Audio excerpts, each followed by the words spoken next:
Ratu Sejati di Live Travel Update Selasa 9 November 2021.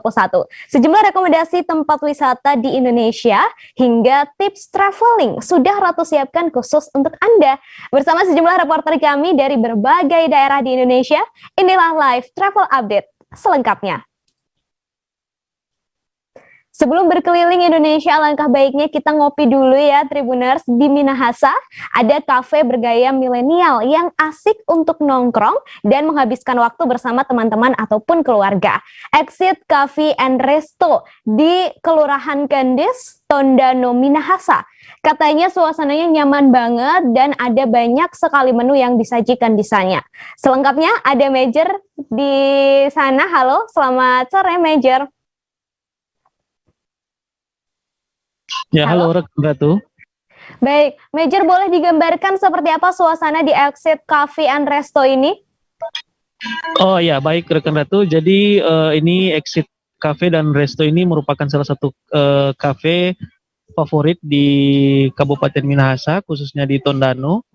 Dan memang tiap hari atau khususnya di sore menjelang malam hari banyak sekali pengunjung yang datang di cafe ini untuk menikmati sajian makanan dan minuman di tempat ini ya. Dan suasana di sini memang sangat nyaman ya, karena memang konsepnya ala milenial.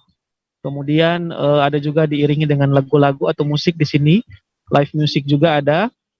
Dan suasananya memang sangat milenial sekali ya di tempat ini, sehingga membuat para muda-mudi di Tondano gemar untuk nongkrong di Cafe Exit ini.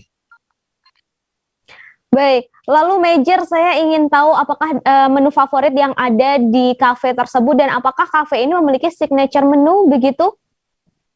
Iya, baik rekan Ratu. Jadi di sini menu favoritnya memang kebanyakan yang dicari pengunjung adalah ayam bakar ya, ayam bakar rica di sini, karena memang ini jadi menu yang favorit dicari oleh muda-mudi tiap kali datang. Kemudian juga ada minuman, kopi tentunya di sini.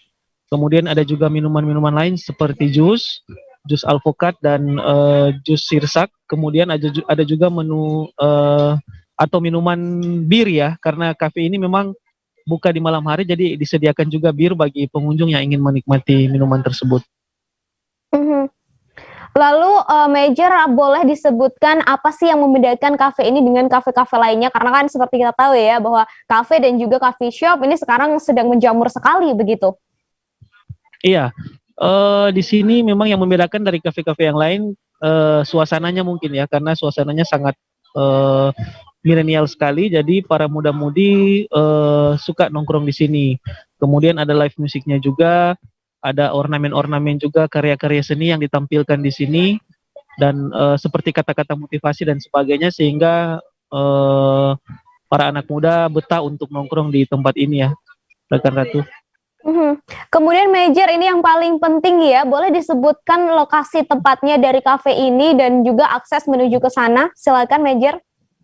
Oke, baik. Jadi dari Kota Manado bisa menempuh perjalanan ke Tondano itu sekitar 1 jam. Dan dari setelah sampai di Tondano, di pusat kota Tondano, langsung menuju ke Kelurahan Kendis ya. Di sini langsung akan ditemukan kafe tersebut karena memang berada di pinggir jalan. Begitu, rekan Ratu. Baik, terima kasih Major atas informasinya hari ini, dan Tribuners untuk Anda yang berada di sini ya, di sekitar Minahasa, Manado dan sekitarnya, boleh langsung mampir saja, bisa menjadi tempat pilihan Anda untuk berlibur atau menikmati waktu senggang begitu bersama teman-teman dan juga keluarga serta orang-orang tercinta. Terima kasih Major. Iya, baik rekan Ratu. Selanjutnya, Tribuners, pemerintah Kabupaten Kerinci kembali menggelar Festival Kerinci ke-19 2021 pada Minggu 7 November 2021 lalu. Acara digelar di Dermaga Danau Kerinci dan dibuka oleh Gubernur Jambi Al-Haris. Ada berbagai macam atraksi kesenian dan juga kebudayaan yang ditampilkan dalam festival ini.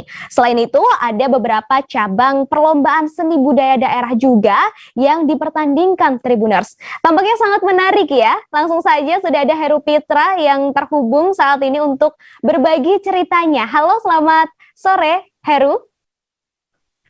Iya, selamat sore, Saudara Ratu.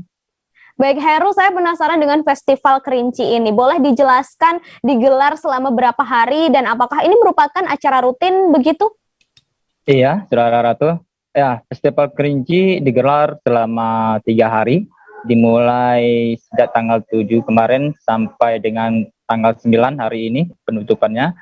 Uh, Festival ini dipusatkan di Dermaga Danau Kerinci, dan ini Saudara itu merupakan kegiatan atau merupakan event tahunan kepariwisataan. Namun pada 2020 kemarin Festival Kerinci sempat tidak digelar karena pandemi COVID-19. Dan saat ini Kerinci sudah masuk zona hijau. Festival Kerinci kembali bisa digelar, begitu Saudara Ratu. Baik, lalu apa saja kegiatan yang dilakukan dalam Festival Kerinci ini, Heru? Ya, berbagai atraksi kesenian dan kebudayaan ditampilkan di Festival Kerinci ini. Penampilan tersebut juga diperlombakan, seperti ada lomba lagu daerah, khususnya lagu daerah Kabupaten Kerinci, lomba seni tradisional, juga ada kuliner khas Kerinci juga diperlombakan di sini.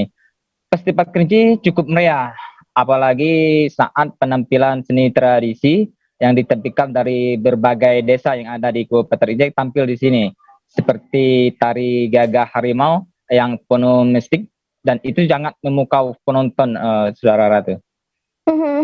Baik, boleh dideskripsikan seperti apa kemeriahan dari Festival Kerinci yang digelar selama 3 hari ini, Heru?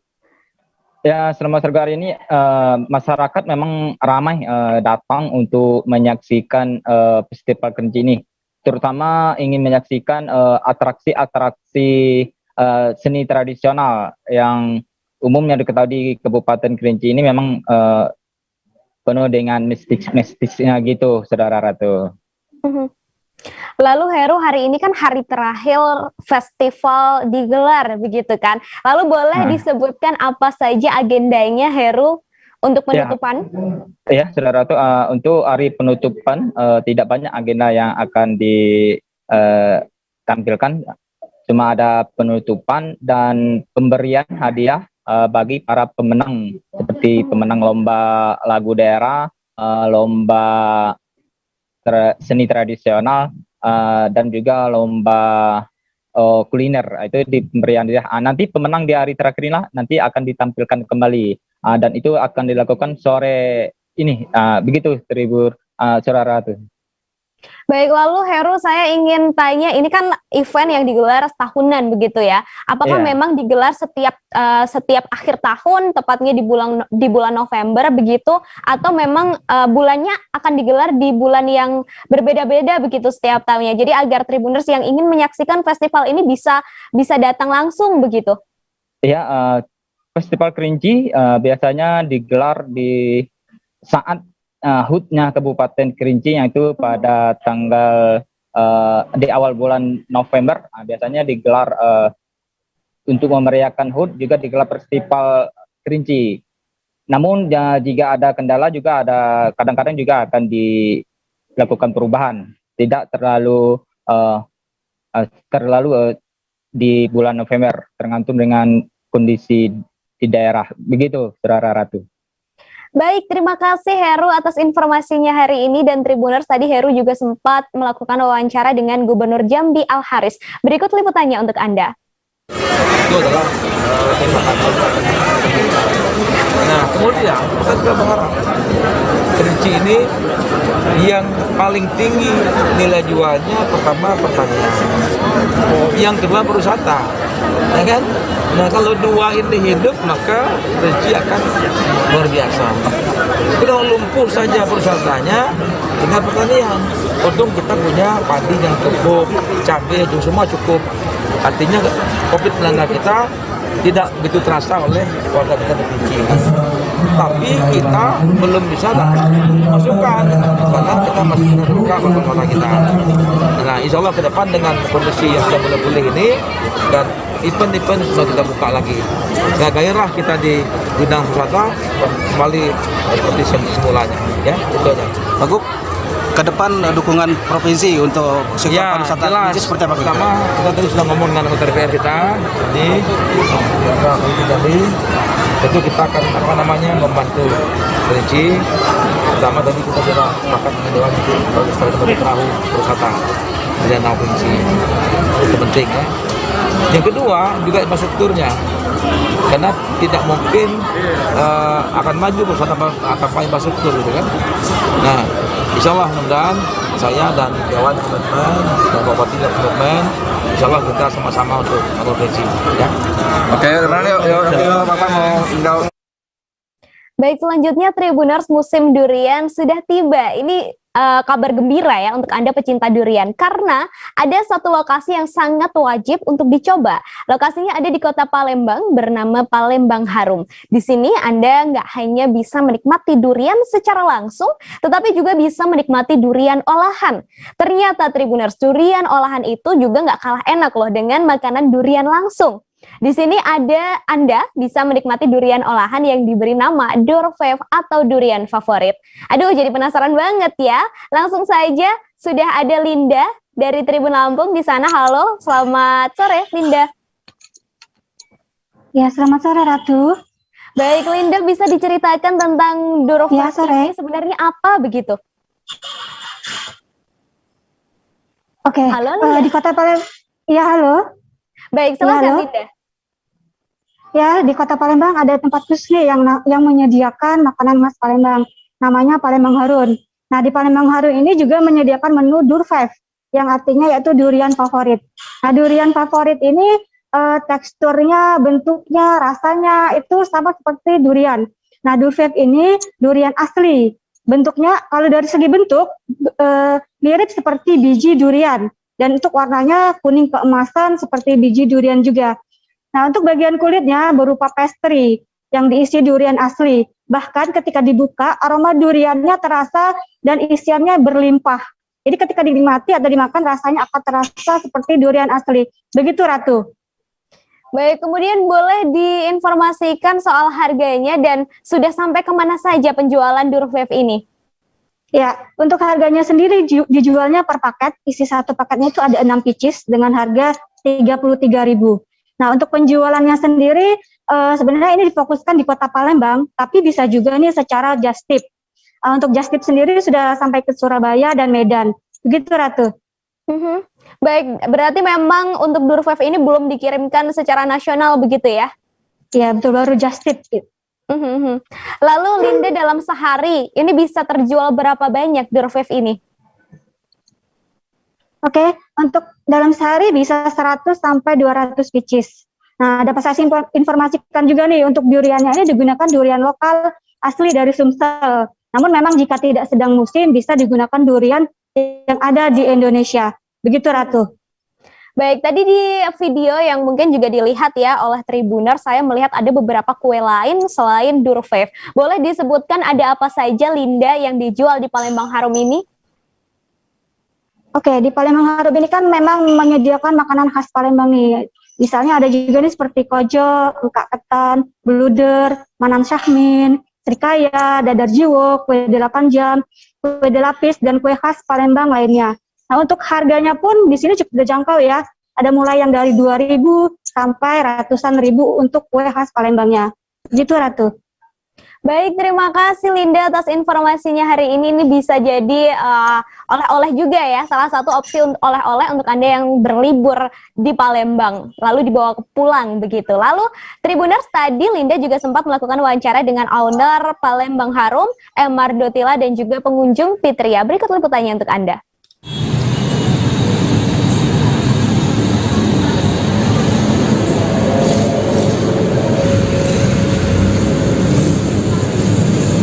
Tentang Durfave, kue durian ini. Durfave itu sendiri adalah diambil dari kata durian favorit. Jadi saya buatkan Durfave ini jadi sebuah nama brand. Dan kami pengen customer kami itu merasakan kue yang dimakan seperti durian asli. Akhirnya kami buat kue durian seperti ini. Jadi dari tekstur, bentuk, dan rasa kami coba imajinasikan customer kami makan kue durian asli. Dari bentuk kita buat seperti biji durian, warna juga mengikuti warna durian. Terus ketika dimakan, customer kami merasakan seperti makan durian asli. Harga kami buatnya per paket ya. Jadi satu paket isi 6 itu harganya 33.000, sangat terjangkau. Oke. Kalau untuk penjualan mungkin udah sampai kemana aja? Kalau penjualan kita sebenarnya jualannya di Palembang aja, tapi banyak yang just tip kayak gitu bawa keluar kota. Tapi kita nggak bisa kirim langsung ya dari Palembang ke luar kota, tapi mereka yang bawa hand carry ke kotanya masing-masing. Ada yang sampai ke Surabaya kemarin, terus yang di atas atau yang di barat itu sampai ke Medan ada juga.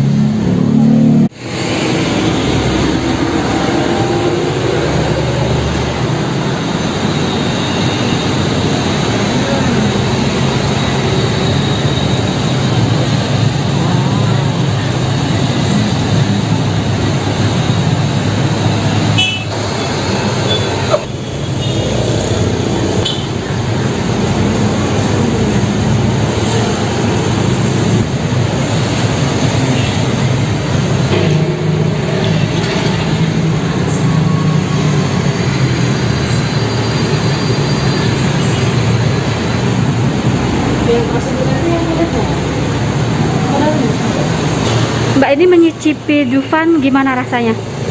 Duriannya berasa banget, terus sudah ada apa nih, daging duriannya di dalam, memang durian asli banget.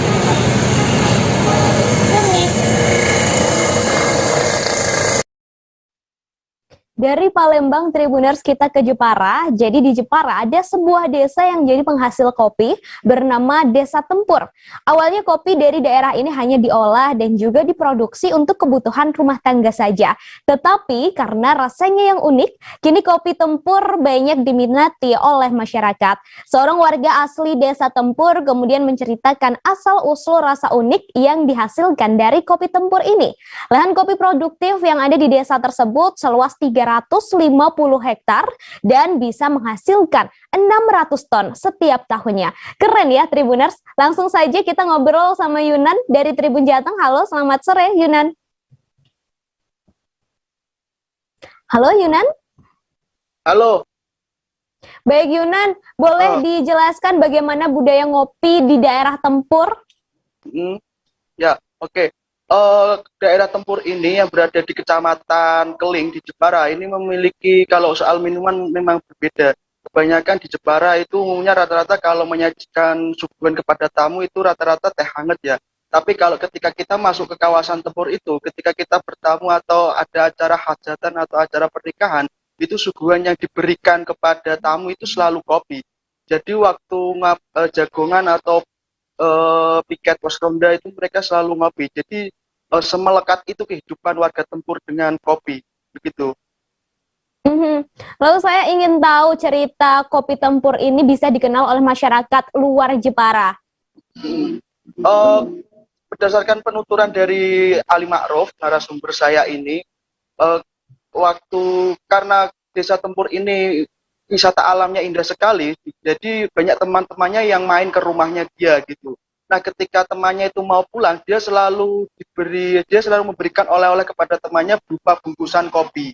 Lambat laut teman-temannya ini juga menyukai kopi Tempur ini karena cita rasanya yang enak bagi pecinta kopi gitu. Lah dari situ, dari mulut ke mulut, ternyata kopi Tempur ini mulai dikenal. Demikian. Baik, lalu tadi disebutkan juga oleh Yunan bahwa kopi ini menjadi suguhan wajib begitu ketika kita berkunjung ke Desa Tempur di Jepara. Nah, apakah memang sebagian besar penduduk setempat ini memiliki mata pencaharian sebagai petani kopi, Yunan? Kalau berdasarkan keterangan dari Kepala Desa setempat, Pak Mariono, itu hampir setiap keluarga itu memiliki lahan kopi. Jadi mereka itu dalam satu rumah tangga itu ikut juga memproses kopi, baik yang dari mulai berkebun atau juga yang langsung memasarkan atau yang penggilingan. Jadi rata-rata hampir semua rumah tangga itu menggeluti niaga kopi seperti itu. Baik, lalu yang terakhir untuk memasarkan kopi ini, Yunan, untuk era sekarang begitu, menggunakan cara apa? Apakah memang sudah dengan cara modern atau masih dengan cara-cara seperti yang Yunan tadi sebutkan dari mulut ke mulut begitu? Adanya perkembangan teknologi dan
Baik, baik, terima kasih Yunan atas informasinya hari ini. Dan tadi Yunan juga sempat melakukan wawancara dengan warga asli Desa Tempur, Ali. Berikut liputannya untuk Anda. Kalau kami menekuni kopi sebenarnya dimulai dari 2013. Itu dengan menjual kopi buatan Simbah. Dulu kan Simbah bikin kopi kan di sangrai manual itu.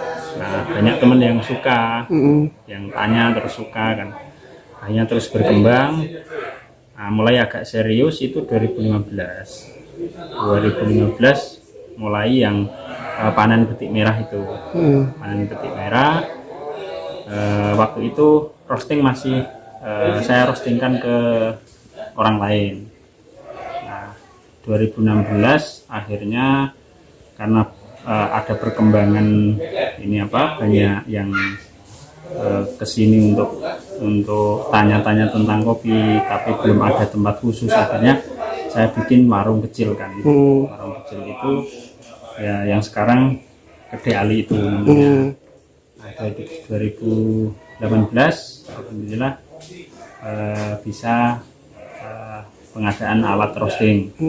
Mulai 2018 roasting sendiri. Roasting sendiri sampai sekarang, dan ini tempat yang baru. Yang penyajian kopinya. Yang membuat kopi Tempur ini melejit itu apa ya, Mas? Yang membuat kopi Tempur melejit kalau menurut saya sih dari prosesnya ya. Dari prosesnya, sekarang kan mulai banyak petani yang memproses kopinya dengan bagus. Banyak sekali sekarang di Desa Tempur ini yang mengolah kopinya. Nah, dari itu kan semakin banyak orang yang kenal kopi Tempur. Nah, disitulah mulai kopi Tempur itu banyak yang mencari. Tribuners, setelah ini masih akan ada rekomendasi lokasi wisata dari beberapa daerah di Indonesia. Tapi kita jeda sejenak ya, tetap bersama kami. Udah bersyukur banget.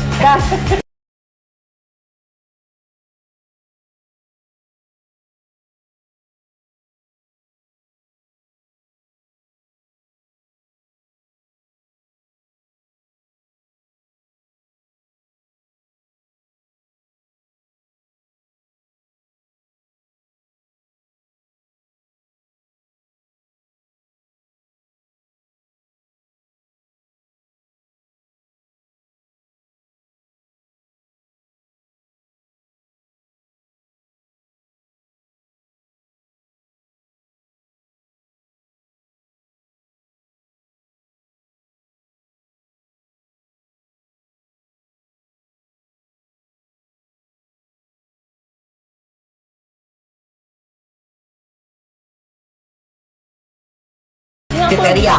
Jadi kita mengenal disebut dengan stroke yang tidak berdarah dengan stroke yang berdarah.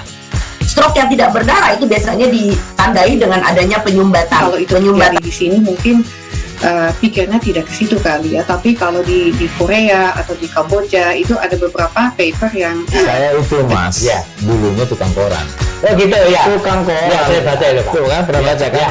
Jadi kalau saya jadi tangga itu udah bersyukur banget. Si anak ini dijadikan sebagai tersangka begitu.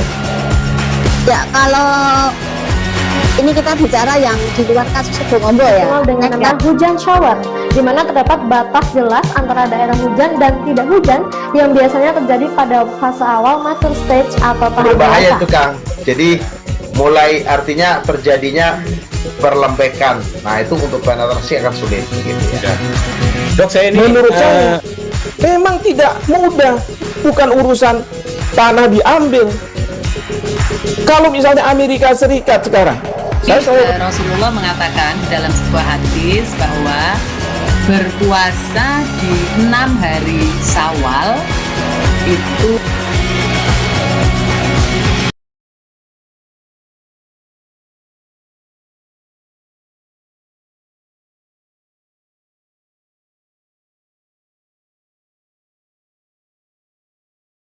Oke, apa kabar Bang Ariski di sini untuk strateginya? Kalau saya sendiri di Jumit 37 ini yang semalam baru mulai, Apa yang saya dirasakan udah pas. Kapten Hitam? Sebenarnya aku nggak ngerasa itu penangkapan atau penggerbegan atau apapun itu, karena gini loh, posisinya aku Kriteria. Jadi kita mengenal disebut dengan stroke yang tidak berdarah dengan stroke yang berdarah. Stroke yang tidak berdarah itu biasanya ditandai dengan adanya penyumbatan. kalau itu terjadi di sini mungkin pikirnya tidak ke situ kali ya, tapi kalau di Korea atau di Kamboja itu ada beberapa paper yang Saya itu mas, ya dulunya tukang koran. Oh gitu ya. Tukang koran. Ya saya baca itu Pak. Tuh kan pernah baca kan? Ya. Jadi kalau saya jadi tangga itu udah bersyukur banget. Si anak ini dijadikan sebagai tersangka begitu. Ya, kalau ini kita bicara yang di luar kasus Sebongombo ya. Dikenal dengan nama hujan shower, di mana terdapat batas jelas antara daerah hujan dan tidak hujan yang biasanya terjadi pada fase awal mature stage atau tahap Berbahaya dewasa. itu Kang. Jadi mulai artinya terjadinya perlembekan. Nah itu untuk penetrasi akan sulit gitu ya. Dok, saya ini menurut saya memang tidak mudah, bukan urusan tanah diambil. Kalau misalnya Amerika Serikat sekarang, Rasulullah mengatakan dalam sebuah hadis bahwa berpuasa di 6 hari Syawal itu. Oke, apa kabar Bang Ariski di sini untuk strateginya? Kalau saya sendiri di Jumit 37 ini yang semalam baru mulai, Apa yang saya dirasakan udah pas. Kapten Hitam? sebenarnya aku nggak ngerasa itu penangkapan atau penggerbegan atau apapun itu, karena gini loh, posisinya aku Kriteria. Jadi kita mengenal disebut dengan stroke yang tidak berdarah dengan stroke yang berdarah. Stroke yang tidak berdarah itu biasanya ditandai dengan adanya penyumbatan. kalau itu terjadi di sini mungkin pikirnya tidak ke situ kali ya, tapi kalau di Korea atau di Kamboja itu ada beberapa paper yang Saya itu mas, ya dulunya tukang koran. Oh gitu ya. Tukang koran. Ya saya baca itu Pak. Tuh kan pernah baca kan? Ya. Jadi kalau saya jadi tangga itu udah bersyukur banget. Si anak ini dijadikan sebagai tersangka begitu. Ya, kalau ini kita bicara yang di luar kasus Sebongombo ya. Dikenal dengan nama hujan shower, di mana terdapat batas jelas antara daerah hujan dan tidak hujan yang biasanya terjadi pada fase awal mature stage atau tahap Berbahaya dewasa. itu Kang. Jadi mulai artinya terjadinya perlembekan. Nah itu untuk penetrasi akan sulit gitu ya. Dok, saya ini menurut saya memang tidak mudah, bukan urusan tanah diambil. Kalau Terima kasih Anda masih bersama Ratu Jati di Live Travel Update Tribuners. Selanjutnya, jika Anda berkunjung ke Manado rasanya kurang lengkap bila tidak singgah ke Taman Hutan Raya Gunung Tumpahen Victor Worang. Lokasinya punya pesona yang unik Tribuners dan tentunya nggak mungkin bisa untuk ditemukan di lokasi lainnya.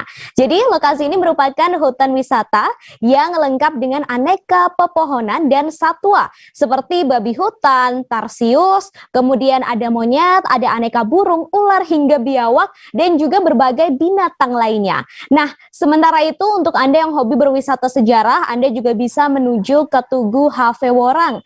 Di sana Anda bisa melihat kisah hidup mantan Gubernur Sulut. Lepas dari beberapa destinasi wisata itu, Gunung Tumpah sendiri ini sudah memiliki pemandangan yang menakjubkan.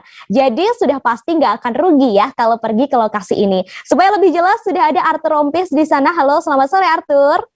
Ya, selamat sore Ratu dan Tribuners. Ya. Baik, Arthur, boleh digambarkan keindahan dari Gunung Tumpah ini? Silakan Arthur. Ya, Ratu. Jadi Gunung Tumpah itu dia berada di Kelurahan Tongkaina, Kecamatan Bunaken, Kota Manado, Provinsi Sulawesi Utara. Dan sejak lama, memang sejak zaman Belanda, sudah menjadi hutan kota, hutan wisata, dan hingga saat ini masih dilestarikan sebagaimana adanya. Dan keindahan di sana yang bisa diperoleh oleh wisatawan adalah di sana banyak sekali pohon-pohon yang indah dan bisa jadi objek penelitian. Juga ada banyak sekali hewan-hewan endemik khas Sulawesi, dan tentu saja jualan utama di situ adalah pemandangan Selat Manado, Laut Manado, dan juga pulau-pulau wisata yang sangat indah dari ketinggian hutan tersebut. Dan ini memang sangat indah pemandangannya jika dilihat apalagi jika dilihat di kala sore hari, karena sunset. Jadi sangat baik untuk melihat matahari terbenam dari ketinggian Gunung Tumpah. Dan juga bagi yang hobi sport tourism, di sana ada spot untuk olahraga para layang. Demikian, rekan Ratu. Baik, tadi sudah sedikit disebutkan ada olahraga para layang juga di lokasi ini. Nah, kabarnya juga olahraga di lokasi ini kelasnya sudah dunia, sudah berkelas internasional begitu Arthur. Apakah betul dan boleh dijelaskan lebih lanjut? Ya, ini memang sudah beberapa kali digelar event dunia, event para layang dan para gliding di lokasi tersebut. Salah satunya adalah di tahun 2019, ketika itu digelar World Cup paragliding di lokasi tersebut, dan para peserta paragliding dari seluruh dunia mengaku lokasi tersebut adalah lokasi yang sangat sulit dan sangat menantang. Oleh karena itu mereka sangat suka, karena para atlet dunia biasanya mencari lokasi yang penuh tantangan untuk mereka taklukkan. Demikian, kan Ratu. Baik, kemudian melihat dari potensinya, ada wisata alam, kemudian ada wisata sejarah juga di sana, bahkan ada lokasi olahraga berkelas internasional. Kemudian bagaimana tindakan pemerintah untuk pengembangan lokasi ini, Arthur?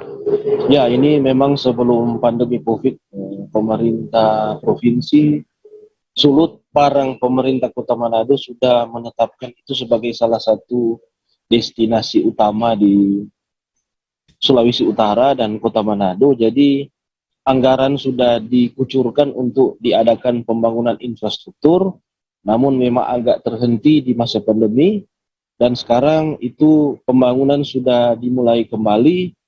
Dan kali ini hutan wisata Gunung Tumpah menjadi salah satu objek wisata penunjang dari daerah pariwisata super prioritas di Likupang, Minahasa Utara. Demikian. Baik, terima kasih Arthur atas informasinya dan juga rekomendasi lokasi wisatanya untuk Anda Tribuners yang berada di sekitar Taman Hutan Raya Gunung Tumpah dan belum pernah ke sana. Ini menjadi satu lokasi yang wajib sekali untuk Anda kunjungi, karena Ratu saja sangat ingin menuju ke sana ya, karena tadi dari videonya sudah terlihat sangat indah begitu. Terima kasih Arthur atas informasinya. Terima kasih Ratu. Ya. Dari Manado kita ke Lampung, tepatnya berkunjung ke Desa Wonomarto, Kota Bumi Utara, Lampung Utara.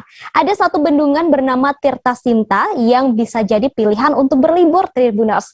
Awalnya bendungan ini tidak berfungsi untuk lokasi wisata, namun akhirnya dibersihkan di tahun 2016 dan menjadi lokasi wisata baru. Anda yang berkunjung bisa berkeliling di tengah bendungan menggunakan perahu, tentunya dengan tarif yang sangat terjangkau. Selengkapnya sudah ada Anung di sana. Halo, selamat sore Anung. Halo Anung. Halo. Baik, Anung bisa diceritakan bagaimana suasana berwisata di Desa Wisata Wonomerto ini?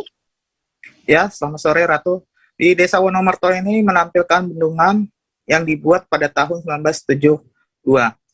Bendungan ini sengaja dibuat oleh pemerintah dahulu di zaman kolonial Belanda, dibangun untuk mengaliri sawah. Kemudian tahun 2016 dijadikan tempat wisata oleh pemerintah desa setempat. Ketika masuk sudah disuguhkan oleh bendungan dan prasarana lainnya seperti permainan serta gazebo. Demikian Ratu. Baik, selain tadi yang sudah disebutkan, adakah fasilitas lain dan juga spot apa saja yang bisa memanjakan pengunjung ketika kita pergi ke sana, Anung? Ya, di sana juga disediakan rumah makan sederhana yang menyajikan makanan-makanan ringan ataupun sekedar minuman, sehingga masyarakat dimanjakan untuk tetap bersantai di tempat tersebut. Selain itu, untuk anak-anak disediakan juga kolam renang dengan tarif masuk Rp5.000, Ratu. Baik, yang terakhir, Anung, untuk rute atau akses menuju ke lokasi wisata ini boleh dijelaskan, dan juga bagaimana dengan tarif untuk berwisata di sana? Ya, Ratu, bisa dijelaskan untuk menuju lokasi tersebut cukup jauh dari Kota Bumi, sekitar 30 km, serta jalan masuknya sudah cukup bagus berupa tanah liat. Namun untuk menuju jalan tanah liat tersebut, masyarakat diimbau waspada karena beberapa titik berlubang jalannya. Namun untuk tiket masuk yang ada tidak ditarik oleh Pokdarwis setempat. Hanya saja masyarakat yang ingin berkunjung ke Bendungan Tirta Sinta dikenakan tarif parkir kendaraan. Untuk tarif parkir kendaraannya Rp5.000 untuk motor, sedangkan untuk mobil Rp10.000.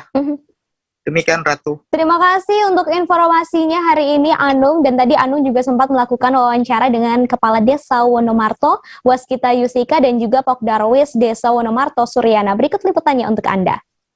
Kita di sini udah tersedia kolam renang, bebek, perahu ada 3, perahu mesin. Speedboat ini sementara lagi kita direnovasi. Nah, itu pun taman kucing masih belum beres, belum penyerahan buat kami. Nunggu penyerahan baru mau diberesin. Untuk sementara kawasannya masih kayak gini, karena kita terbentuk COVID kemarin. Selama 3 bulan kita libur, dibuka, jadi masih berantakan kayak gini. Untuk pengunjung yang terpadat di hari apa sih, Pak? Kalau biasanya sih hari Minggu. Hari Minggu ya. Hari Minggu. Terus untuk biaya masuknya berapa dan biaya apa aja yang dikenakan kepada pengunjung di Desa Wonomerto ini, Pak? Yang dikenakan cuman parkir aja Rp5.000 per motor. Per motor. Untuk mobil berapa? Kalau mobil kita tarik Rp10.000. Itu biasanya pengunjung per minggu itu berapa banyak, Pak, biasanya? Ya kalau kita nggak bisa ngira-ngira berapa, cuman kita kalau memang ini apa ya, pokoknya ada lah tiap hari minggu pasti ada gitu. Ketang-ketang ada 50 orang, karena kan mereka ini masih takut. Untuk berdirinya wisata Wonomerto ini sekitar tahun berapa sih, Pak?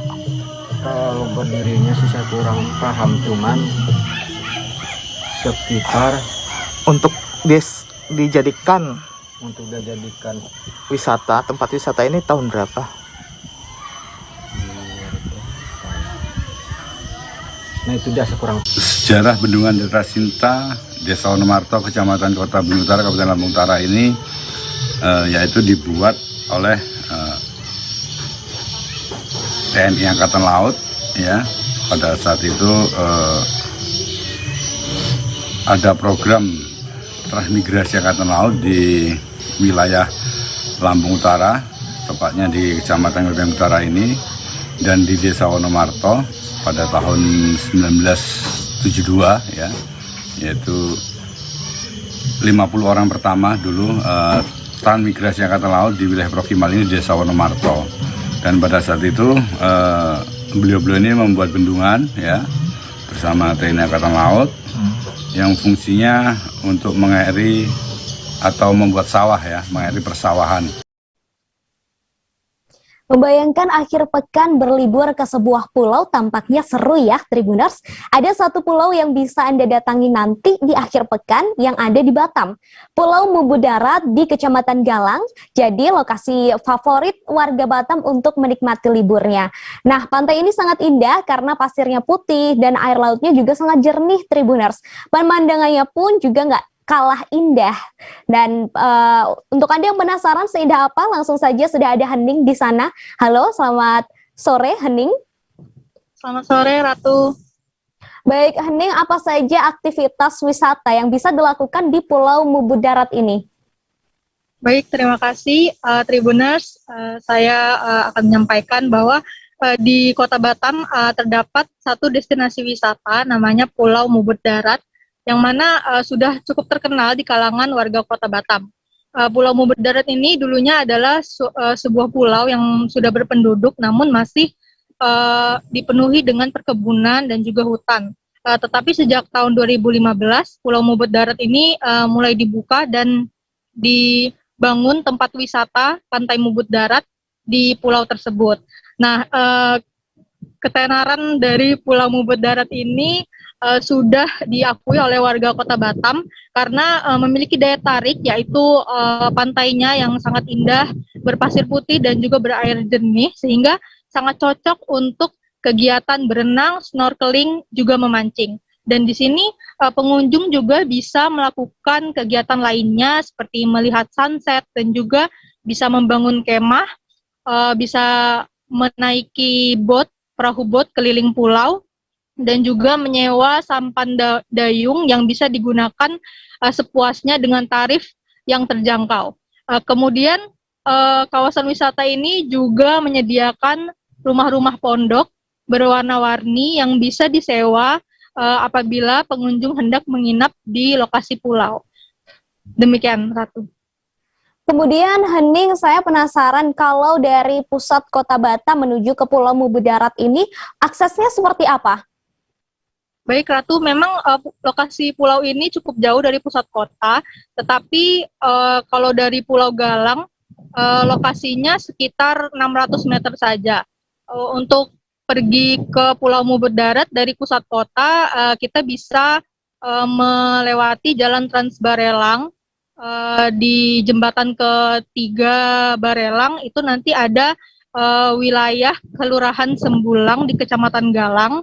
Di sana kita bisa memarkirkan kendaraan di dekat dermaga Sembulang, yang mana dari dermaga ini untuk menuju ke arah Pulau Mubu Darat kita menggunakan perahu yang disediakan oleh pengelola, dan hanya sekitar 15 menit saja kita bisa langsung sampai di dermaga Pulau Mubu Darat. Dan juga di sana untuk ombaknya relatif stabil, jarang sekali ada gelombang tinggi terutama apabila cuacanya sedang baik, dan juga perahu yang disediakan itu 24 jam dan dapat berkapasitas sampai dengan 60 orang.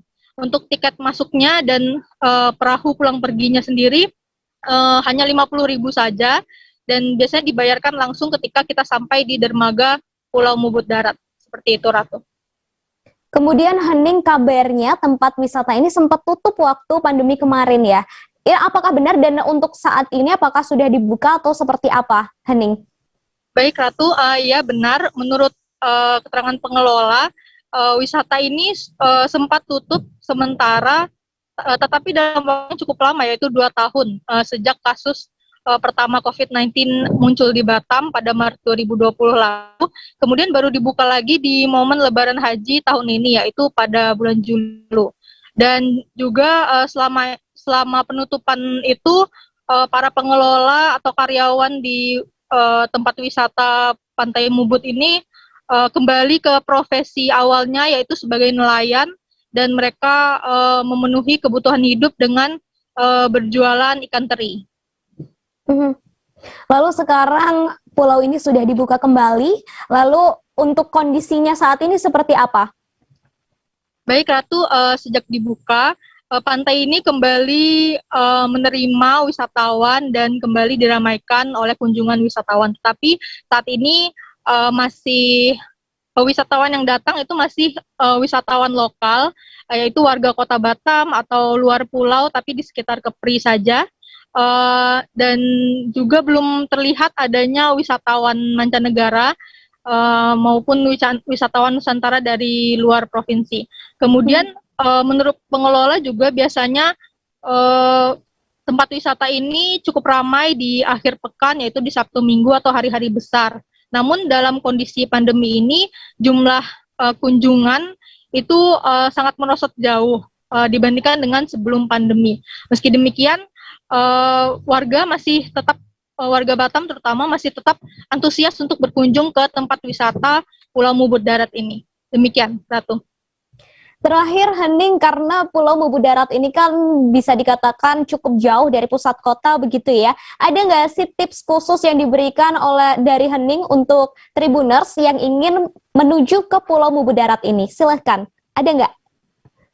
Baik Tribuners, kalau dari pusat kota memang sangat jauh seperti yang saya katakan tadi. Mungkin karena juga saat ini cuacanya sedang tidak baik ya untuk pekan ini di Kota Batam. Jadi saya sarankan untuk berkendara dengan menggunakan bus ataupun kendaraan pribadi seperti mobil dan juga melewati jalan Trans Barelang yang tidak terlalu ramai. Dan juga perjalanan itu sekitar hampir setengah jam kalau dari pusat kota, dan juga Tribuners dapat setelah melewati jembatan ketiga Barelang itu bisa langsung belok kiri ke arah Kelurahan Sembulang dan sampai di Dermaga Sembulang dapat langsung menghubungi pengelola terdekat untuk menyewa perahu menuju ke arah Pulau Mubur Darat. Seperti itu, Ratu. Baik, terima kasih Hening atas informasinya. Untuk Anda Tribuners yang hendak menuju ke Pulau Mubur, bisa mungkin persediaan makanannya harus cukup banyak ya, karena perjalanannya juga cukup panjang begitu. Terima kasih Hening. Kemudian tadi Hening juga sempat melakukan wawancara dengan pengelola wisata Pulau Mubur. Atan, berikut liputannya untuk Anda. Saya juga selaku nelayan tidak akan pernah terpikir bahwa seperti ini jadinya. Memang pertama kali saya garap lahan ini, keluarga saya, teman-teman saya ketawain saya semua. Katanya yang saya bikin ini lucu. Bapak macam nggak ada kerja lain aja. Itu bukan cari rezeki, itu cari penyakit gitu. Soalnya tak mungkin ada warga kita dari Batam mau datang ke pulau-pulau kita yang kayak gini intinya. Soalnya ini kan masih hutan semua di dulu. Hutan sekali. Tapi ya Bapak juga dengan prinsipnya sama Ibu, sama anak-anak Bapak yang sebagian tak pernah merasa kecil hati. Anggap suatu omongan itu sebagai cerita-cerita biasa aja kan. Jadi bagi Bapak mencoba itu suatu tantangan. Jadi Bapak juga kelola pulau ini, garap lahan ini 1 tahun 4 bulan. Memang alhamdulillah saya juga merasa bangga dan terima kasih sampai hari ini dengan anak-anak yang dari Batam. Itulah secara prinsipnya Bapak menganggap anak-anak dari Batam itu semuanya membawa suatu pesan yang baik lah untuk Bapak kan. Karena tanpa ada semangat dorongan dari anak-anak itu, saya rasa Bapak tak akan bisa seperti ini juga. Memang kalau untuk fasilitas kami terlalu banyak yang kurang kan, seperti pelabuhan kita yang sampai hari ini kena COVID kami 2 tahun kami sama sekali tutup. Untuk Anda yang berada di Jogja dan sekitarnya, ada sebuah ruang publik yang bisa Anda gunakan untuk menghabiskan akhir pekan tentunya bersama teman ataupun keluarga. JNM Blok menyediakan ruang kreatif khususnya untuk anak muda Tribuners. Ada banyak sekali hal yang bisa dilakukan di lokasi ini, mulai dari sekedar nongkrong sampai bisa juga membuka ladang ekonomi kreatif. Selengkapnya sudah ada Yuroka dari Tribun Travel. Halo, selamat sore Yuro. Selamat sore Ratu. Baik Yuro, boleh dijelaskan seperti apa konsep dari JNM Blok ini?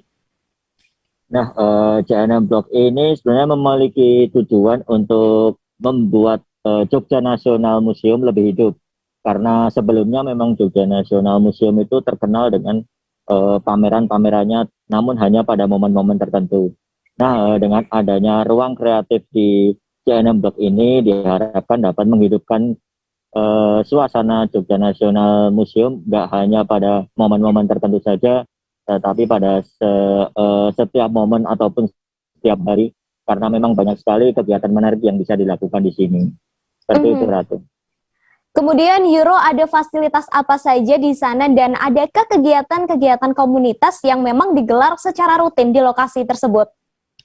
Oke, untuk fasilitasnya sendiri di sini cukup lengkap. Selain fasilitas umum seperti musola, toilet dan lainnya, di sini juga beberapa ada ruang pameran, kemudian seperti yang saya sebutkan tadi, ruang terbuka, kemudian pojok-pojok untuk membuahkan ide-ide dan gagasan tertentu. Sementara untuk kegiatan rutin belum ada di sini, namun bisa dipastikan bahwa acara-acara yang digelar di sini bahkan silih berganti, terutama di Jogja National Museum. Selain itu juga ada pula beberapa live musik, pertunjukan musik, pameran galeri dari beberapa komunitas yang berada di khususnya di kawasan Jogja sekitarnya. Namun untuk kegiatan rutin sementara ini belum ada dikarenakan karena JNM Blok ini juga belum lama buka. Untuk kedepannya mungkin ada beberapa kegiatan rutin seperti live musik dan pertunjukan seni. Seperti itu, Ratu. Baik, kemudian Euro, saya ingin tahu lokasi tepatnya JNM Blok ini dan juga jam operasional serta harga tiketnya. Oke, untuk lokasinya masih berada di area kawasan Jogja National Museum, tepatnya di Jalan Profesor Dr. Ki Amri Yahya, di Kelurahan Pakuncen, Kecamatan Wirobrajan, Kota Yogyakarta. Nah, sementara untuk jam operasionalnya, JNM Blok ini buka setiap Senin sampai Kamis, jam 12 siang sampai jam 9 malam. Sedangkan untuk Jumat sampai Minggu, JNM Blok buka dari jam 11 siang sampai jam 9 malam. Untuk biaya tiket masuk tidak dikenakan biaya apapun alias gratis, jadi traveler tinggal masuk saja dan kemudian bisa berburu kuliner atau sekedar nongkrong di sini. Seperti itu, Ratu. Baik, terima kasih Euro atas informasi dan juga rekomendasi lokasi wisatanya. Semoga ini juga bisa menjadi referensi ya untuk Tribuners dan juga traveler. Terima kasih Euro. Ya, terima kasih Ratu. Baik Tribuners, sejumlah informasi seputar destinasi wisata di berbagai kota di Indonesia sudah Ratu sampaikan untuk Anda hari ini. Semoga bisa menjadi referensi untuk berlibur tentunya bersama keluarga ataupun orang-orang tercinta. Tapi tetap harus diingat Tribuners, harus disiplin menerapkan protokol kesehatan dan tentunya juga aturan PPKM yang berlaku. Saya Ratu Sujati dan kru yang bertugas pamit undur diri, sampai ketemu di live travel update selanjutnya. Dah. Jangan lupa like, subscribe, dan share ya!